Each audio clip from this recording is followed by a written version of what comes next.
Good evening. I'm Nancy Toff, the archivist historian of the New York Flute Club, and I'm very pleased to welcome you to our online series of conversations about American music. This honors the semi-quincentennial of the United States, and all year we are talking to leading American performers and composers who work with them. Tonight we have a special treat. We have Joan Tower, who has written extensively for flute, and with her, three flutists who have worked with her on new compositions.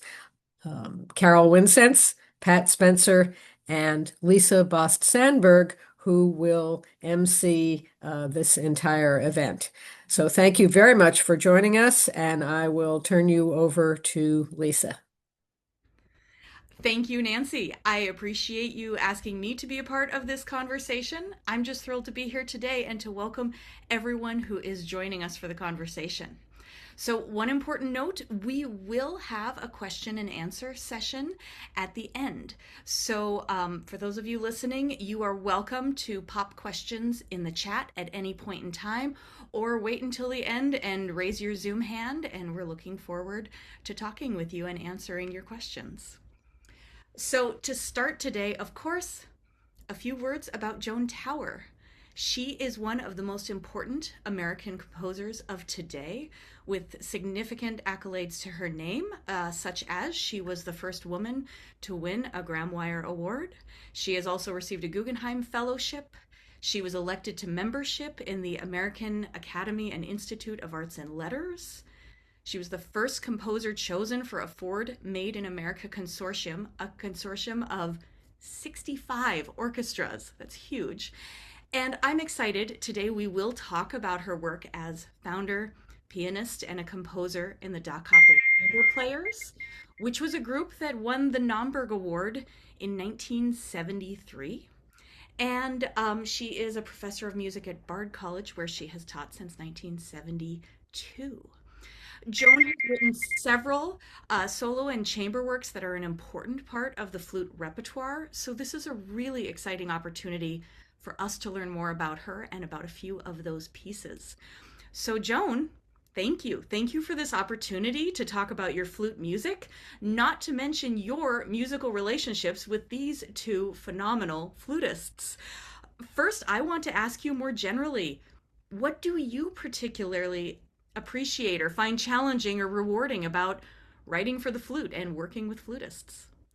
Well, first of all, thank you so much. I feel very honored to be focused on by the Flute Club because I feel the flute is a should get a Nobel Prize for commissioning the most number of works in this century of any instrument. Percussion is getting to be close to that, but I think flutists are amazing, and I just love. And I've worked with Pat and Carol over a long time, and they've helped me so much to understand so much more about the flute, and just having they're my friends too. So having friends who are terrific flute players and very serious musicians to work with is a real luxury for a composer, especially over 60 years. I think it is. Well, yeah, they're still we're very close friends and we'll work together all the time in different ways. So it's an honor for me to be here. That's really wonderful. I know that you and Pat particularly have such a long history, and I'd love to hear more about the two of you. How did you meet? How did you begin collaborating? How did we meet? God, that goes back way back. I know. Pat, do you know how we met? I remembered Sophie Solberger, who was playing with me in the American Symphony at that time, introduced us right in front of Carnegie Hall after a concert one night. Wow, my God. You have an incredible memory. So yeah, so I remember that very well, and then it went from there. I guess you and I spoke, and then perhaps we played together a little bit, and then you invited me to play on your series at the Greenwich House. Oh my God, that's amazing. So And you're so yeah. young. Well, you're a lot younger than I am. Age is just playing a role here. Okay, okay. And I'm But assuming this all led to the Da Capo Chamber Players. How did that come about being founded in 1969?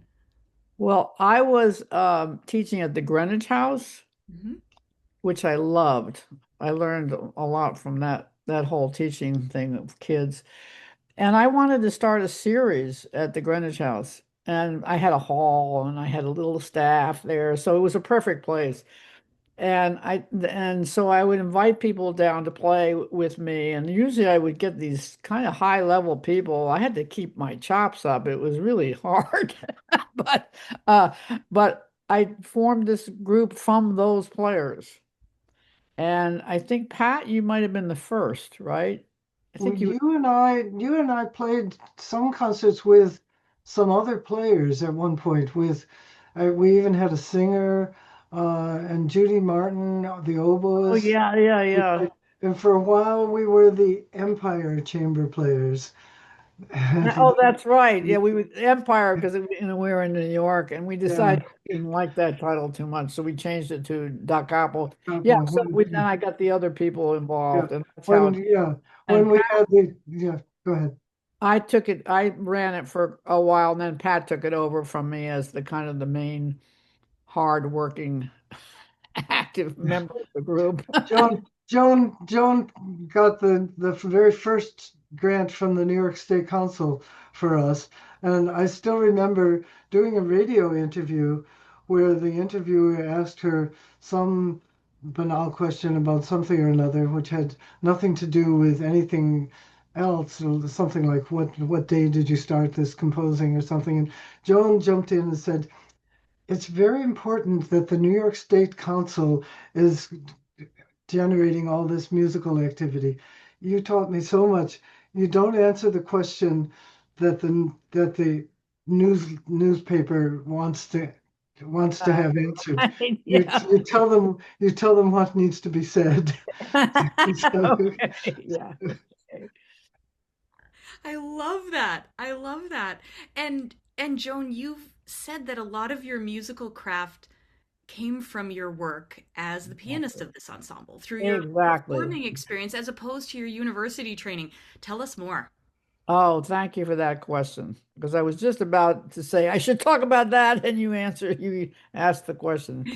Um, I was studying at Columbia because people kept telling me I needed a de higher degree to teach. And I'm not a library person, and having this group downtown making music became fundamentally much more important to me as learning to be a better composer.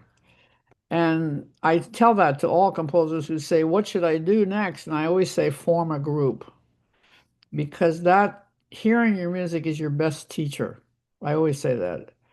So that the cowbell players taught me so much about those instruments, about how to be a group, how to talk to how to have the composers talk to us, learning from how they interacted with us. It was a huge learning experience, and it was the best thing I ever did in music. That's fantastic. That's wow. yeah. That is fantastic, Joan. Thank you. And I have to say that it was incredible for Da Capo to have the composer's viewpoint for 15 years. It was absolutely wonderful. It shaped the group. Beyond just playing Joan's works then too. To have a That's right. composer in the That's room. right. That's right. We have the Da Capo Chamber Players has more than 150 pieces written specifically for us, That's and and it's growing. It's probably higher than that by now. And we used to have a lot of fights about the composers, but that was a learning curve for both of us. We Yeah, were gonna we were gonna have blind listening sessions. We did have some blind listening. that was my choice. Anonymous. Yeah. Right, right. Yeah. That was so funny because We would pick players, composers, sometimes based on the fact that we knew them and they were nice people and everything. And I had been on a lot of panels choosing composers, and I picked the one panel the Guggenheim actually was the best panel I'd been on, and I decided to try it out with the group the way they did choosing composers. And it turned the tables completely on what we thought we liked or didn't like. And it was so it continued, I think, for a while. I don't know whether it's continuing now or not.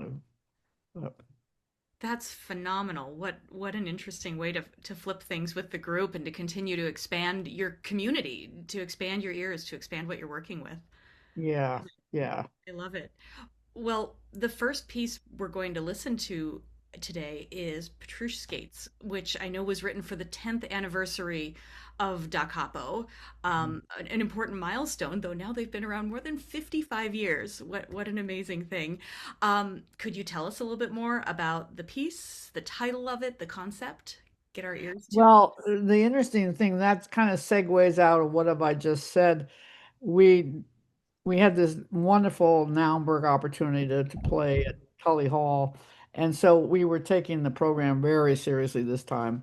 So we decided that each one of us would pick a composer and come back, and that would be the composer or something like that. So we come back, and then and one of or two of them, I don't know how many, picked me. And I said, no, no, no, no, no, no. That's too incestuous. We have to pick other composers. And no, they insisted. It was kind of an honor to be insisted on. But I said, okay, I'll do it if you'll take my composer.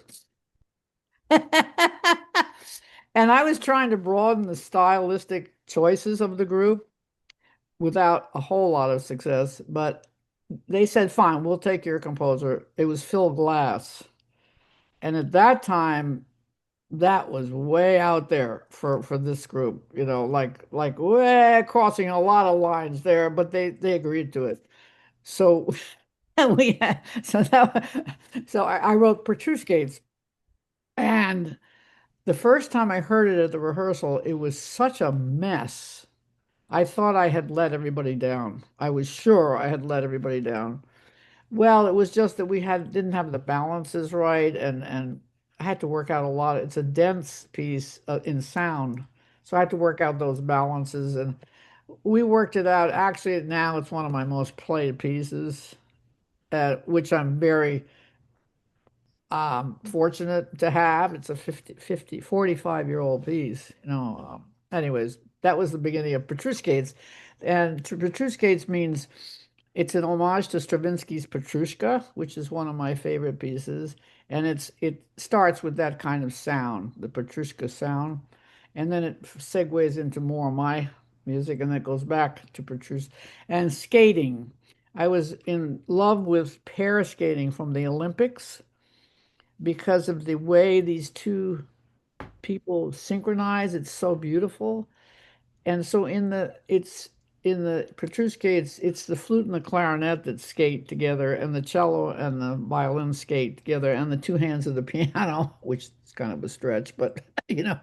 So that's the story of it's sort of a carnival on ice. Yeah, I love that description of it.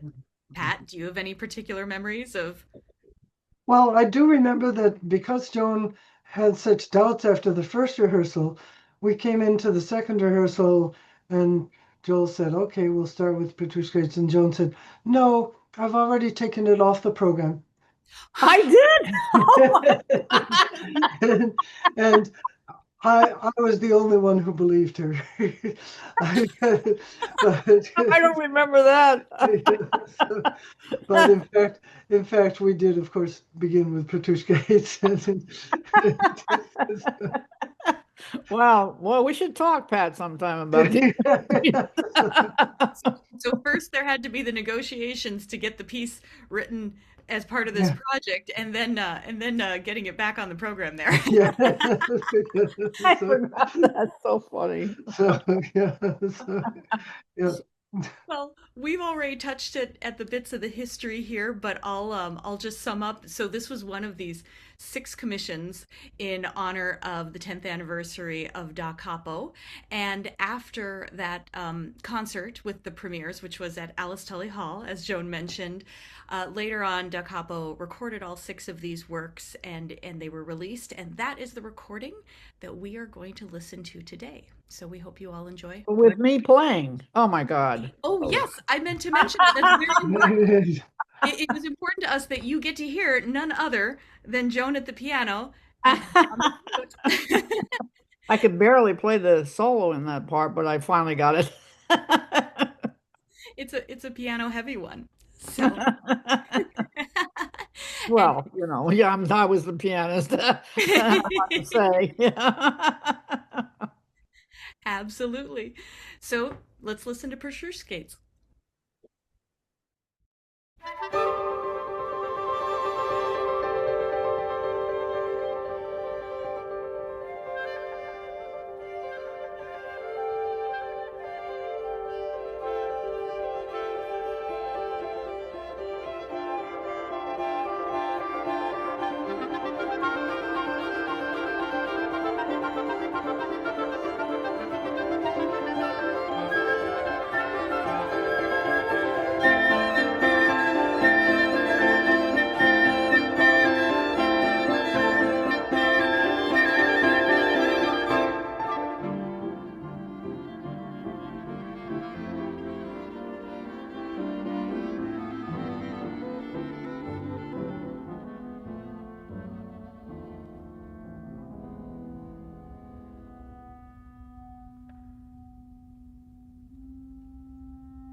All right. So, with the many years, Joan, that you and Pat have collaborated together, I'm curious how Pat has influenced your flute writing. That's a hard question because I'm not sure that a player influences a specific player influences your writing. You have to write a piece. What she taught me was a whole lot about the flute, that's for sure, because we played a lot of flute music and in the ensemble and also just the two of us. I just kept learning more and more about the flute. So, like, It's a hard question. I believe that. Yeah. Yeah. And like when you were writing hexachords, did you two workshop the piece at all? Were you working together on it in any way? Oh, I'm sure she played it for me, right, Pat? I I think I did. I remember being very excited by the opening, that kind of the low register pitches that lead to an F, but then when the F comes in, it's way in the high register. I was so excited about that. I still remember that. I remember that very much. It's a very early work that I wrote when I was still a student at Columbia. And I was still writing 12 tone music. And so hexachords is kind of a reflection of that abstract quality of the piece. It's a kind of very abstract piece. Um, I'm not saying it's bad. I don't even know what it's like anymore because I don't hear it very often. But I've changed my styles pretty dramatically since then. But I think, Pat, you still like the piece, right? I do still like the piece. I still remember the excitement that I felt. Uh, Lisa had asked me earlier how it came about, how it happened to be the very first piece that I ever asked for for for a composer to write for me, and that was partly because of working with Joseph Marx, the oboist, who was an incredible influence, and one of his directives was find your composers. So that was one of my jobs. I'm still working on that. Find my composers. And so then I thought, wow, okay, I've been planning a big recital. What if Joan were to write a solo flute piece for me? And I asked you, and you said you would think about it. And then I still remember we were rehearsing something else, probably for the Greenwich House series or something. And you said you had started my piece. And oh my God, I was so excited. I was just so excited. So I was then, and I can't remember. I don't think you asked me anything. I don't think you asked me to play it prior to having finished it, but you may have asked me questions or certain sections or something. I don't remember. I don't remember playing it until I got it, and but then of course I played it many times, recorded it from memory, and just really totally loved the piece, and that spurred me on. I mean that experience being so positive perhaps contributed to the fact that Da Capo did so much commissioning.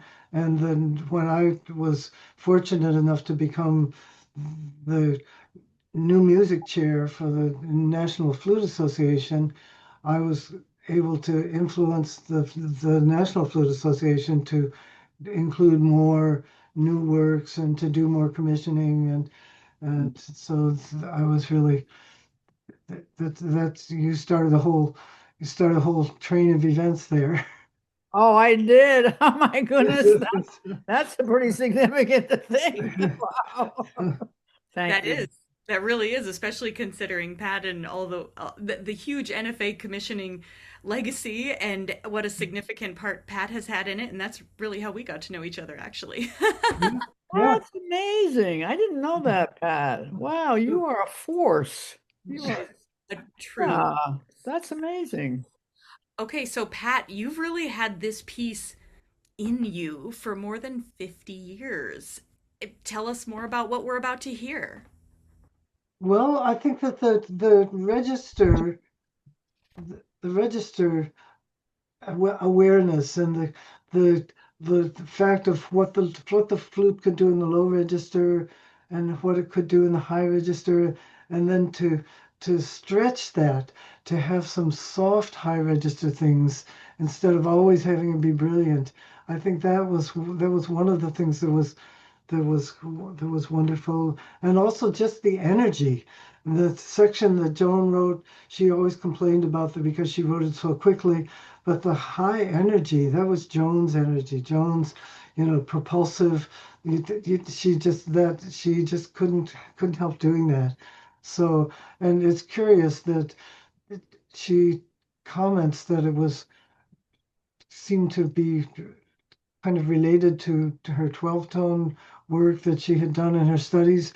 I don't particularly experience that. I think that the pitches relate to each other in a very, very intuitive way, and I enjoyed it very much. I always have enjoyed playing it. I Thank agree. you. I love the counterpoint that spins out, and I feel that there is that intuitive quality. Pat performed the world premiere of this in February of 1972 at NYU's Tishman Auditorium. And I'll say for me, it's been a long time that I've wanted to get to play some of Joan's music. Plus, Pat is simply one of my favorite flutists, and I heard her recording of hexachords many, many years ago. So I have just been thrilled to have this opportunity to get to dig in and explore this piece from the inside out for myself. Great. That's great. That's terrific.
right. So the next two pieces that we'll hear were written for Carol. So, Joan and Carol, what about you two? When and how did you meet and begin collaborating? Oh, I do remember that story. Sharon Isbin had been working, the guitarist had been working with Carol, and she asked me if I could write a guitar and flute piece. And I said no. I just, first of all, I didn't know anything about the guitar, and second, the mix seemed to be challenging for me. Uh, but Sharon, being her persistent self, said, "No, you should come over to my place and we'll talk." I said, "Fine." I was a little guilty, turning her down. I didn't know what a fantastic player she was, or Carol at all. I just didn't know them. So she played me some Bach, and I was like, "Whoa, this girl can really play." And then she played me something of Carol's, and I go, "Whoa, these people can really play music." And I said, maybe I could just figure it out how to put these two together. So that's how I met Carol. And Carol, what drew you to Joan's music? Oh my goodness. Well, okay, yes, crediting Sharon. It was at a reception, Joan, actually. She pulled on my sleeve and she said, come over now. You can meet Joan Tower." I'll never forget it. It was so great. It was an informal setting and I loved you immediately. I mean, that's always the case. I think people say that about you. You're so open and so warm. So I have to just back up a little bit because what I'm learning through this gathering today is just it's just superb and I'm reviewing my own past. So very instrumental, no pun intended, is the fact that I grew up in Buffalo, New York. And my father was the first concertmaster of the Buffalo Philharmonic and then became the associate conductor. So when Lucas Foss came to town, that was shatteringly, explosively extraordinary. So I had been studying in Italy with Gazzaloni. So that's really where that transition of growing up around Lucas's influence with the Buffalo Philharmonic, creating the Creative Associates, that was profound. Then I went to Italy and I was with Gazzaloni, and of course, all kinds of composers were writing for Severino, including the Berio Sequenza, Bruno Maderna, Haubenstock Ramati. So that was my MO. I got involved with a new music ensemble immediately, and I was 16, 17, and there was just no turning back. So when I Mhm. came back to the States and I was at Oberlin, um, the cutting edge people wanted to do a winter term, and we did Schoenberg and Webern, et cetera, et cetera. So there's the stage set, and also working with living composers, American living composers. Meeting Joan, it was a thrill, an absolute thrill. I was so excited to learn about her and her music. And it was somewhat career strategy. It started with the Lucas Foss Renaissance Concerto. Actually, it started with the George Rochberg, the ukiyo-e for flute and harp, which was Oh, yeah. my Naumburg Prize. There's Sharon. She said, "We're going to get a piece from Joan Tower for flute and guitar." And what's interesting is that, the golden age of the flute, Pat, right, is the 18th century, pre-18th century, actually. So that combination of flute and guitar is, you know, those sonorities of the past, the golden past of the 18th century, were very much present in my own upbringing too. So flute and guitar was a natural, but what a piece! Snow Dreams. And every time I coach it, I say, "Alert, alert," you know, uh, "All ye who enter here, beware." You know, it's we worked tirelessly on that piece, and we got a great recording of it, I think, don't you, Joan? Yeah. Absolutely, And working absolutely. Sharon is meticulous, Oh, and yeah, I yeah. was too, and we were so fussy. But it is not to be taken lightly, that piece, and presenting it. So anyway, yeah. And And then, Oh, things how did led to the flute concerto, etc. Yes, and that's how did it lead? I know that the American Composers Orchestra commissioned that, of course, for Carol to play it. How did that project come about? Well, I had a superb publicist at the time. His name was Jay Hoffman, and he turned over stones, rocks, everything to make opportunities happen for his artists. And that led to, yes, Carol, now since you've done the Foss, next is going to be Joan Tower. Well, I knew it had to be Joan. Yeah. And the piece is extraordinary still to this day. And we got to talk about it. Yeah. Go Yeah. ahead, Lisa. Joan, can you tell us a bit about the piece? Well, do you want me to say something about Snow Dreams? It's up to you. Okay, Snow Dreams has an interesting history. Sharon gave me a packet of how to write for guitar, and I immediately threw it away because I don't like to follow instructions in print. I'm too much of a rebel for that.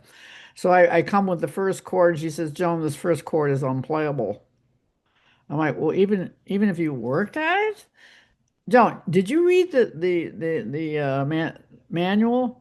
No, no, not exactly. No. You have to read the manual because what I was treating the guitar like a little piano, it doesn't work that way because if you release the fingers, the sound is gone. I just forgot that little detail.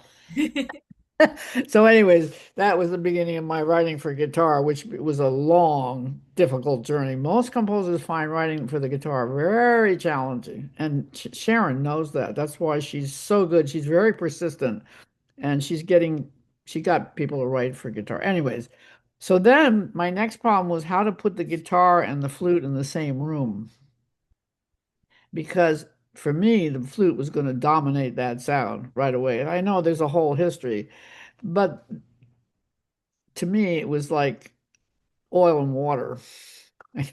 So it starts out with a flute guitar solo, and the flute eye lines a little bit of it, but mostly is in the background.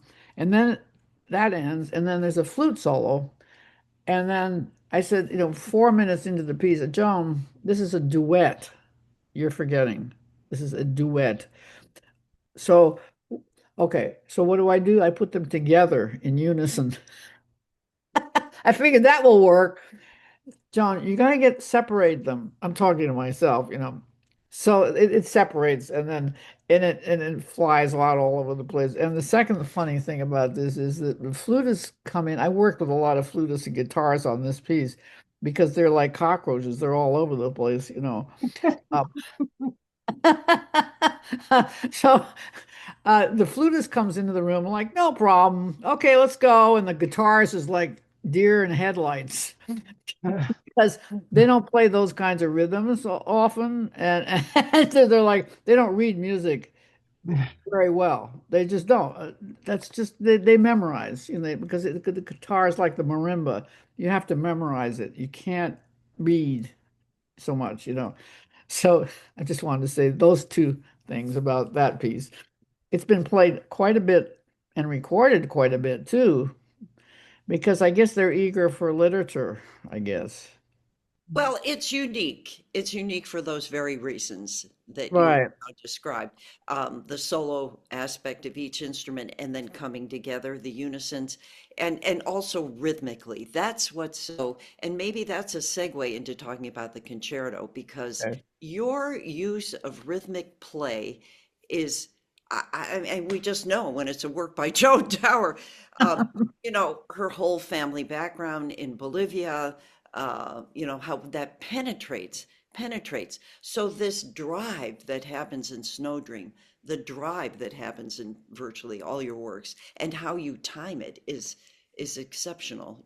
Thank you. Very often pulling phrases, pulling these sostenuti phrases, and then the explosiveness of it, but also the I don't want to say predictability of it, but we are so grateful for when you get in a groove, girl, because it's so exciting. It's like jumping on the merry-go-round and you're in that groove.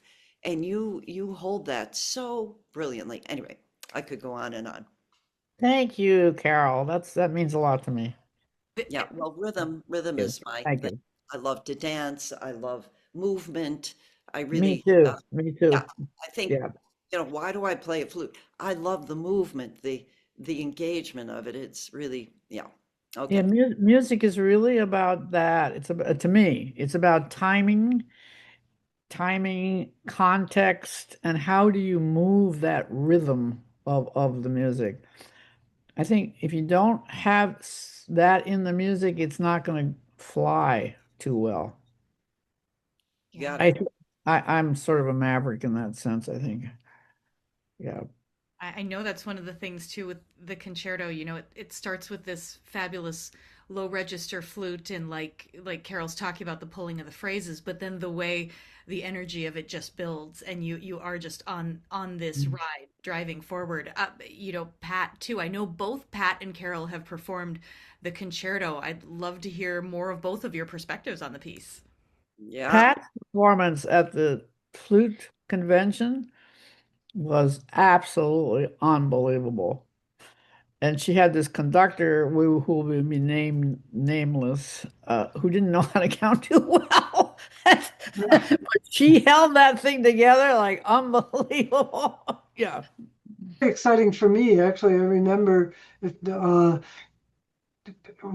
that performance, which I was so excited. Well, first of all, it was preceded with a Mozart flute and harp, which is an Mozart, didn't he die? Did he die? yeah, Yeah, he's not right. something like that.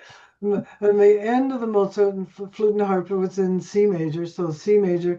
So I'm sitting backstage and thinking, okay, Joan's piece starts off with G's and E's. So I'm just continuing the same tonality. This will be a nice transition for the audience. And I felt very good about that. And then especially that gentle, wonderful, unbelievably expressive opening. And then, of course, as Carol said, it builds and builds and it gets into. And then I remember, my God, the trombones going beep-o, beep-o, beep-o, and just absolutely incredible, incredible trombone thing, which I then got to answer on the very highest to the highest thirds of the flute. And I thought, okay, this is me. I'm answering the trombones. And that's just your piece is just so it's just so connected. It's really wonderful. Thank you. That passage was I was trying to see who could compete with the high flute the best and stay out of the way. And But I've got tricks for those passages. I've got tricks. No, it's incredible. I mean, that world premiere at Carnegie Hall stage, we have stories. We have stories. oh, I have a story about that Yeah. one. Okay, Well, go ahead. well, we're gonna, that to be involved with the building of that piece and to work with Joan and also Joan's openness to, if I said, listen, you want this piece to have a life, that this is not playable, et cetera, et cetera. So you accommodated many things like that, and also in Rising. But the beginning, I think, Pat, you can share with me, is so challenging. And Joan was so specific. The image of a sunrise, the way the light is changing and more imperceptibly into a full bloom of light. I mean, I'll never forget you working with me on that, Joan, because it's, I've had so many experiences of, I will say to the composer, how do you want me to play that? And some have said, oh, you sound great, just do what you're doing. And some have said, oh no, you got to blah, blah, blah. So it was just wonderful, your care and your hands-on attention to how was I going to make that opening work. It's really, isn't it something, Pat? I mean, Oh, it's one of the wonderful. most difficult. I mean, all our training with Marcel Moise's approaches, that very much is an effect there. And how to breathe expressively, that was also very important. But the piece with those riveting rhythms, etc., the drive, everything comes to a screeching halt. Then there's the cadenza, which is so exciting. Anyway, and then it revs up to the conclusion. Here I am on Carnegie Hall stage. That was Oh, 90, I didn't know 91. that. 90, should we 1990. talk about that? Please do. Go on. What happened at the conclusion? And here we are, Carnegie Hall stage. And this was before the renovation, right? Yeah. What year was the Carnegie Hall renovation, the main hall? Anyway, the resonance, the kind of resonance that would go up to the nosebleed section was, palpably powerful. So it just builds and builds and builds, and then it explodes. And I'm standing there, and it was spontaneous, cheering, incredible standing ovation, right? Wasn't it? Yeah, Yeah, just yeah, but cheering, like deafening cheering. And I'm thinking, oh, I'm embracing all that. Joan comes running on the stage. no, Go no, ahead, Joan. Yeah, let me come tell on. that. Can I tell that part of the story? Yeah, absolutely. The So way you talk about okay. I have this feeling always that my pieces are going to be a disaster. It's a protection thing that I do. So I was sure this was going to be a disaster. So the woman comes to pick me up, and we go through these locked doors to get to the stage, and there are these big, heavy doors. And I hear this yelling in the hall that she had finished the piece. And I said to the woman, I think there's a fire in the hall. Looks at me like, no, I think that's the audience applauding your piece. Like I'm kind of nutsy or something.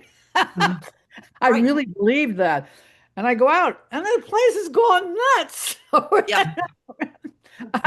Anyways, that was just my funny experience with that. Yeah. It was overwhelming. It was really thrilling. And I'm sure, anybody who was in the audience, they also felt that too. Yeah. Pat told me in an email too, it seems like it received a similarly enthusiastic response at NFA. It seems, of course, this is the true coming together of phenomenal music by a phenomenal composer and phenomenal performers. So cheers to all of you. Really Thank extraordinary. you. So, for time's sake, we're not going to be listening to the entire thing today, but it is on YouTube. Everyone needs to go check it out. There are recordings available. And we're going to listen to about the first 2 minutes of it. We're going to get to hear this lovely opening. This recording, so the piece, as we've sort of hinted at here, it was premiered in very early 1990 at Carnegie Hall. That was Carol with the American Composers Orchestra. The recording we're going to hear is from 2012, and it is flute with the piano reduction, and it is from when Carol performed it at Symphony Space as part of the New York Chamber Music Festival. So we're going to go ahead and hear this beautiful opening that Carol and Pat have talked about.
So, 20 years after writing the concerto, Joan, you wrote another piece for Carol, Rising for Flute and String Quartet.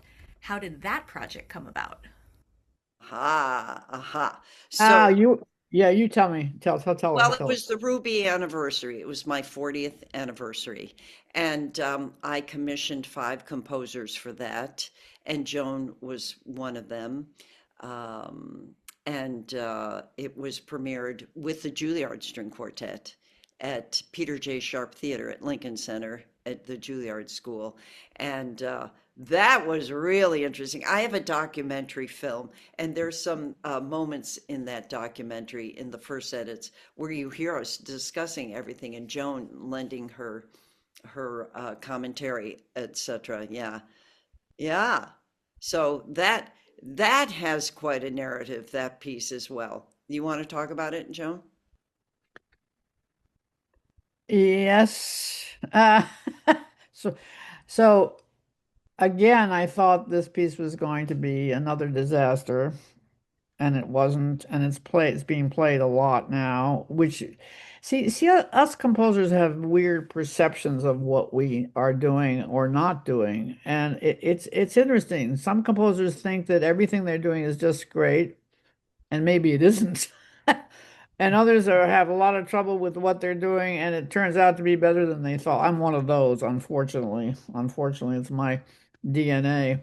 But here it was being played at this big concert that Carol put on with lots of fanfare. Wow, the audience was huge. And I went up, I thought, I just have to get through this. I just have to get through it. And the guy sitting next to me said, John, relax. Why are you so tense?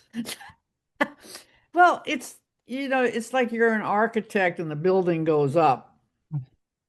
I'm sure that architects are fearful of what goes up, and they have more problems because it's permanent. They can't really change it. But we have architectural blueprints with music. We are like architects in our terms of our script. So, but then it goes up very fast. Unlike buildings, they take a while to go up, you know. And it can be mind-boggling, the reality of that sound.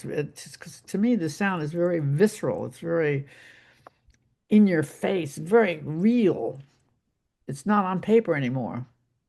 No. So anyways, I misjudged that piece, I guess, because a lot of flutists are picking it up now, and I thank Carol for pushing me onwards. Well, Joan, probably if I had to pick a most favorite chamber music combination, it's flute and string quartet. And so I got the greatest gift ever from you, Joan, that you wrote Oh, for that combination because I grew up with that. I mean, there were right. quartets in my home environment constantly, constantly, and piano. My mother was a pianist, but flute and string quartet, I love the warmth of the strings. I love the homogeneity of the resonance of the strings. And to be able to go in there and get into the skin of the sound of the strings is Yeah, so special. And the way she writes, there's an open door and an opportunity for that. It is a handshake with the concerto in that it starts with a very sostenuto beginning again. And you always said, you love to write ascending figures, and they Mhm. must come down. What goes up must come down. But up, it's that ride of up, down, up again, down, up, Sure. up, Yeah, up. And to watch how the string players dealt with that, and of course the rhythmic patterns and achieving that kind of clarity. Yeah. Hmm. Carol, earlier talking about the concerto, you mentioned some about the workshopping that the two of you did and hinted that some of that took place with this piece as well. Can you share more about what that process has been like for the two of you working on pieces and bringing them to the stage?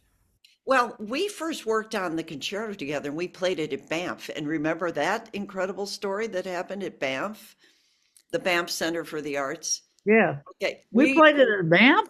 Wow, I don't we, remember perf- that. I think so. I'm pretty sure. But anyway, or where was it that we were performing? And at the apex of the piece, a string exploded on the piano. Do you remember? And broke and flew. And we were so lucky that it didn't hurt anybody, because Oh, pounds and whoa. pounds of pressure. Yeah, I'll never forget that. So, Oh, I don't remember that. Wow. Okay. yeah, yeah, I'll never forget it. It just exploded. The Yeah, sound of a yeah, piano string breaking yeah, that's and flying. serious. Yeah, That can kill serious. somebody. Yeah. But that happened in herpes. And I thought it was banned. I'll ask my colleagues and see if it was banned for where that was. But working with Joan at the keyboard, is revelatory, of course. The placement, because the piano is basically a percussion instrument. So you can percuss in a certain way that's very helpful for the rhythmic clarity that she wants. And so to translate that into um, ensemble playing with the strings. And Pat can speak to that, my God, because Da Capo has wind, strings, and piano, you know. So, And did you guys tend to do that work during the compositional process or more after the music came to you and it was, developing the interpretational route there? well, definitely for the flute concerto, playing with Joan was necessary and wonderful. Rising, no, there was no keyboard involvement, but her description of what she wanted and how she wanted it was, and working with us that way was very. Do you remember working with the? Yes. Oh, I remember I changed some things in the cadenzas when I heard you that they weren't working musically, just that they weren't working. Yeah. Yes, the to have, again, we're circling back to what it's like to work with a living composer. And I was very open about, well, this works and this doesn't work, and you were so willing to hear why it didn't work and what would work. Yeah. Hmm. And also, see, there's a thing of trusting the player's instinct. So if Carol said to me, I have trouble with this fermata here, or I have trouble with this transition here, I will listen to that big time because I trust her instincts. Yeah. Um, yeah. Yeah. And Do I you think, Pat, you and I can talk about the breathing aspect of Mhm. where to breathe in Joan's music. Where do we breathe? You do present options. It's not so, I mean, it's workable that way. But I was so concerned about making sure the breathing made sense in a That's freestyle. absolutely. Yeah. Yeah. Thank The you. breath- Yeah, the breathing I remember being incredibly challenging, and sometimes the one had to make a choice with, okay, I want to maintain absolutely. If I take a breath between notes, I'll destroy the rhythmic flow. That's not okay. So I would find a little note that maybe the piano would cover if I would leave out one little note, and the piano would carry the impetus, so that not so as not to lose the drive. That was always the choice. And then gradually also with as with every piece, when you get to know it a little bit better, then you find that you can do it with less breath, or your body has learned to do that particular breath at that long particular breath at that spot. But it was always a huge challenge, big challenge. Yeah. I learned that from Wings, my piece, Oh, which it's a clarinet piece that's very virtuosic, and I forgot that the clarinetist had to breathe, but most of them have learned how to circular breathe. Flutists don't circular breathe that much, Oh, right? I Oh, oh, you do? I do yes. quite a number do. Do you, Carol? I can't remember. No, I've tried, and I'm a swimmer, and I would do the whole thing in the pool and the whole thing, with the water. You know what? I'm a singer as well. So I need that natural inhalation, exhalation. I need that. It's just something is not quite normal for me for the circular breathing, but I'm in awe of it. There's no question about it. But I think that, even in Valentine Trills, I threw that challenge at Joan. Joan, I need a 1 minute piece, and Oh, we boy, haven't did talked about she. that piece. You're right. Yeah. Did she reprimand me for that? I can just interject with the breathing situation that in Valentine trills, which is literally under a minute, I tell my audience less than a minute, how you can make it as very espressivo because Joan is just, I mean, she can't help it. She's so deeply musical and it works. And I have to say about Valentine Trills that it may be 1 minute long, but it takes 5 hours a day for several weeks. To play it. Yes. You got You it. know, I've heard that piece a lot, Carol, and nobody has managed to match your single tonguing. No, double, double. I can't single Speed tongue. of tonguing.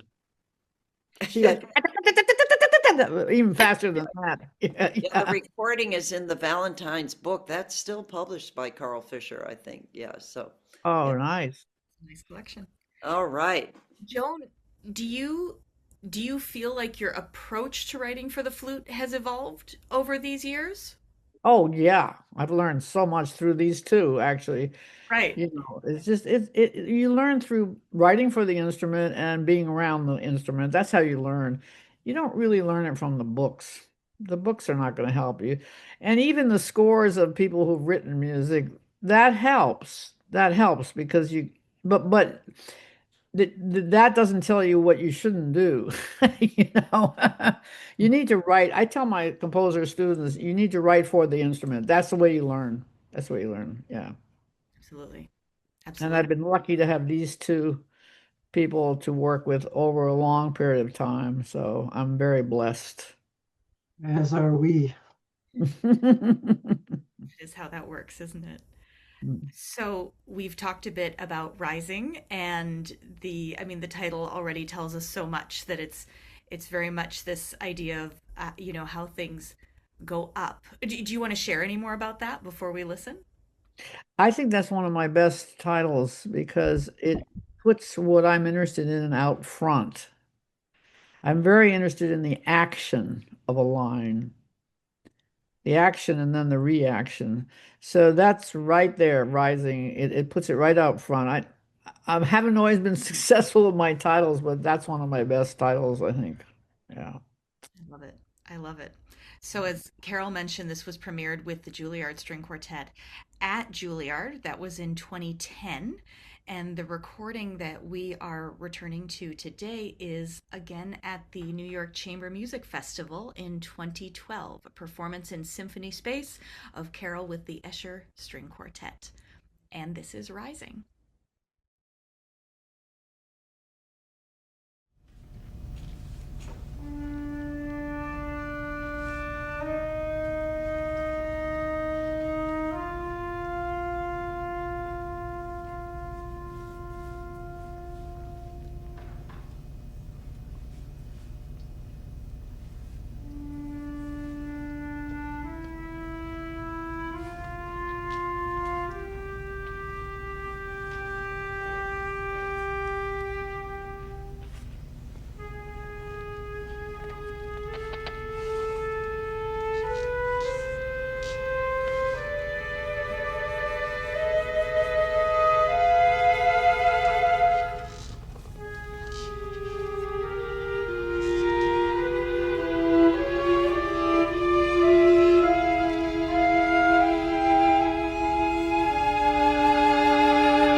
Well, as we're starting to sort of wrap things up here, let's talk a little bit more about collaboration, maybe what you're looking ahead to, the ways intuition has driven your work. What what would you like to dig into? Well, I think it gets harder as you get older because you get more critical. And I just finished a piece which is going to be premiered on April 6th at Carnegie, and it's going to be another disaster. Think we've learned that's the narrative that That's my mantra. I'm sorry. I had two composers tell me after when I said this publicly, I'm doing this publicly. I'm just very transparent. I can't. I say what I mean and what I do, and now I'm accepting that as part of my DNA. But I do talk about it because it's I just need to talk. Anyways, I'm writing I just finished a piece for Juilliard Orchestra, which will be done April 6th at Carnegie, and I'm going to write a percussion concerto for sandbox and orchestra, and I'm going back into the orchestra, which is really tough, but they asked me, and I love those guys, so I'm going to do it, and I love percussion too. So yeah, those are my yes, plans right now. it That's just very exciting. Thank you. Yeah, amazing. But moving forward, and Lisa, you will be very good phrasing this question. What can you share with our wonderful flute community about all these elements of the spontaneity, the feeling almost of improvisation that you do with your music? Maybe that's not a word that you think of, improvisation, but that, yeah. Do you want to talk about that? I think of myself as an improviser actually, Mm-hmm. Mm-hmm. because I write at the piano and I write until I feel it's right, until I hear it and I play it, and I hear it and I play it. And so I am an improviser. And can I tell them the story of you writing a piece for me? please do. I've seen the recording. Absolutely. I'd I love for mean, you to don't tell that. embarrass me too much, but Ah, that was quite okay. a process. That was So quite for a all my big birthdays, 50s, 60s, 70s, 80s, I asked the performers that I work with to write pieces for me because I want them to get on the other side of the page. And somebody mentioned this, as players, you need to get on the other side of the page at least once in your life. So I asked Carol, and she said, I can't do this. This is way too hard. Way too hard, way too hard. And this went on for a year. I gave her a year. She kept calling me and said, why are you asking me to do this? This is way too hard. Do you remember this? You Oh, were, totally. And yeah, you were like, I I can't do never, this. I And I never kept showed you saying, my I said, drafts. I never, Carol, this is just a birthday little thing. You're not writing a masterpiece, for Christ's sake. And so finally, the concert comes. Carol walks on stage with two Brazilian drummers and starts improvising. And that wasn't enough. There were two dancers that came forward to the stage with body stockings on. And I said, "Go for it, Carol." She brought the house down with this. Right. It was she didn't want anything terribly long, but we improvised. We had night sounds. Remember that? The lights were low. And then Yes. I choreographed the whole thing. These two guys with little, no, little dance Oh, shorts. oh, I thought they were So they body were science. basically Not naked new. with these little dance shorts, and they were incredible. They came down the aisles and then slithered onto the stage, and then it all erupted. Do you remember with this? We incorporated the rhythms and the sound of "Happy Birthday to You" in Yeah, there. that's right. Oh, that was It it. was amazing. It was amazing. But It I was, knew you would go for something that was out of the box and would bring the house down and brought the house down. Yeah, because you're that kind of person. You have that kind of curiosity and that kind of willingness to step outside of your comfort zone. yeah. And I must say about flutists, I say this, I'll say it again.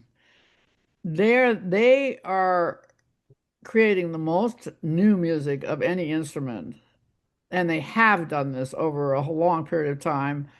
And their convention is filled with new music of all kinds, electronic, minimalist, romantic, what you name it. And I gotta applaud you guys for just doing that because you're just creating a whole literature and you're learning so much from it, as Carol and Pat know. So I just want to say that. Well, it is remarkable that it's one of the oldest instruments known to mankind. So this element of what's next is so exciting. And, the Flute Club being over 100 years old, what is possible is so incredible. Yeah. I want to put it right here on record, Joan, we would love something Uh-oh. to Oh, here she celebrate goes. Here she goes. the Up, community, up. the You want a community minute, of the New one York minute Flute speech for Club. your 100th birthday? Is that it, or is that No, correct? for the Flute Club, because it's a body of people that is so, and everybody does it out of love. This is all, we Yeah, pitch in. yeah, yeah, Yeah. yeah, yeah. So, All right. I've loved that about this conversation because as we talk about this body of work, like you say, the extent to which um the extent to which that comes about through these relationships, through these collaborations, Exactly, just like Pat's exactly. talking about how her work with you made a difference in her work with the NFA. The New York Flute Club has premiered over 200 works. Wow. It's just so extraordinary, and we do have this long history of this, even with the Paris Conservatory concours. So that's what I've loved about this, and getting to hear about the relationships and how these years have developed for the three of you in Wow. various ways. Thank you. Thank you. thank you. Yes, well, I agree too. I think Thank you and Nancy for doing this. This is a real honor for me to have these two women on this Zoom with me who I've worked a long time with, and to be a flute thing is very special to me, really. Thank you. thank you. I think the honor is all ours, right? So many thanks to all three of you and to the New York Flute Club for doing this. Great. Well, hello everyone. Can you hear me? I think I'm seeing some nods. We're to that magic time. This is your opportunity. We would love to take any questions that you have for Joan, or maybe for Carol and Pat about Joan. Please don't be shy. You can pop them in the chat. I'm here looking for hands as well. Anyone? Anyone? I'm As I give you a minute to type or think, I'm going to be a little selfish. I'll throw one at you, Joan, and this might be me as a fellow composer. That sort of lineage is always so interesting and informs us so much. I'm curious, do you have any particular composers that you would say have most sort of influenced your work overall, or just been really, inspiring presences in your life? Oh, there's so many. Uh, I played, all the dead composers, Bach, Beethoven, Brahms, and I think Beethoven had a huge influence on me in terms of narrative. he knows how to motivate a line and how to give it a depth and a risk. He takes a lot of risks. I learned a lot from him. I played a lot of his music. But a lot of people, Chopin, Debussy, Tchaikovsky, Stravinsky, um, Messiaen, uh, John Adams, John Corigliano, a whole bunch of people. There's just so many. I can't even, I don't even know where to start. It's great. It's really great. Questions? I'm keeping an eye here. And Carol and Pat, please, you too. If there's anything you think of that you know Joan's work best here, feel free to jump in.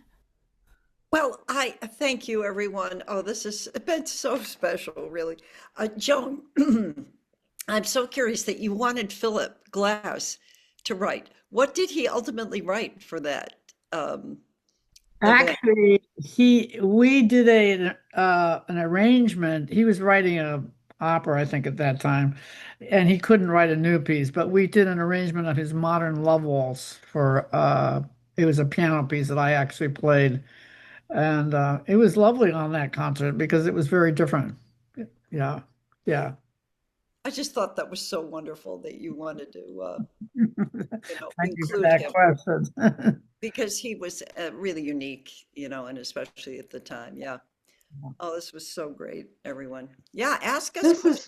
is this Goodness. is not really a question, but I was thinking when we were talking about working with Joan and so forth, I was thinking from the performer's view, what you can learn from working on pieces by Joan is her incredible emotional involvement with the pieces, with the pitches, with the rhythmic development, and because she has an incredible emotional involvement with that, it can help you understand her music and it can help you understand other music as well. It's really very special. So I to all the flute players who were perhaps terrified of trying some of these pieces, especially after hearing Carol's incredible performances, uh, don't be terrified. It's really exciting to work on them. Thank you, Pat. And don't be terrified of writing your own music. I think that's the closest way to get to a composer, actually, is to take go on the other side of the page. It's not going to kill you.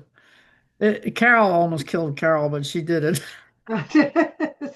You did too, Pat. I remember you were one piece. Yeah. My It's not work in that it's not that terrifying.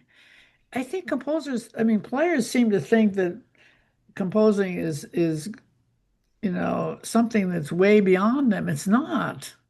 You can notate, you can sync music, you have a lot of real experience with music. You're a really good candidate. You know what I mean? So that's my advice. Please try it. Try it. Ask another flute player to write a piece for you. So you start with that, or you write for each other. Yeah. I loved this so much about the whole conversation. This is so much of Joan. She's so down to earth and so just such a true musician at the heart of this. And that's the sort of music is music and being a performer and a composer entwined so well. We do have a great question in the chat. And this is actually from a colleague of mine over in this part of the country. Could you tell us a little bit more about how your time in Bolivia influenced your composing? Oh yeah, thank you. I left a very comfortable environment in Westchester, New York at 9. My father got a job running some mines in Bolivia, and it changed my life totally. And it was the best thing that ever happened to me at 9. Nine's a good age, because you're open to things. And so I started dancing with the Incas. They have festivals every 3 days because they like to party, but they were celebrating every saint that they had, many, many saints. And so they would throw me, my babysitter would put me at the band. She'd throw me at the band so she could go dancing. And I would sit with them and they would give me a maraca or a drum or something to play.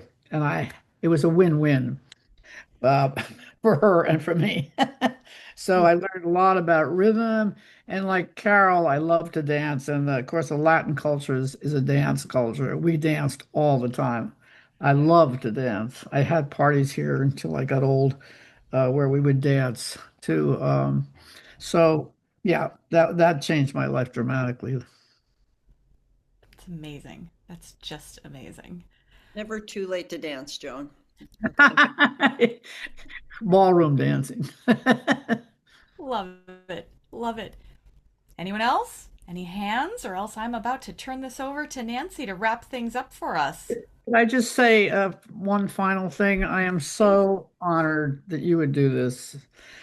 Thank you, Lisa, for playing hexachords so beautifully. My God, that was an amazing challenge to negotiate all those registers with such precision and depth. I loved your vibrato. It was just great. Yeah. Challenge us with the vibrato in that one. You know. Yeah, right. It was beautiful, beautiful. Thank you. I'm honored. Thank you. And thank you, Pat, for teaching me rhythm at an early age. Well, I mean, notated rhythm, not dance rhythm. We used to play some of the hardest music on the face of this earth, but she But was. I thought you taught me. Oh, no, no, no, no, no, no, no. You were the one that was on top of the situation. And Carol, thank you for your just amazing spirit and for getting so many composers, so many wonderful composers to write for you. And you delivered such a treasured package to us. You know, it comes back at us as a beautiful, beautiful building, to use the Oh, architectural analogy. Thank Yeah, you so much, Joan. Wow. I'm honored, Well, really. Well, and thank you all. We all know that Joan has written several fanfares for Uncommon Women, and we have had the pleasure of hosting four Uncommon Women tonight. This has been a real treat and a high point of my long flute club career. Before we close, I want to remind all of our New York friends that our next live concert is coming up on Sunday, February 8th. It will be at Church Christ and St. Stephen's on West 69th Street. That is a change of venue. And this will be a salute to American chamber music from 1925 to the present.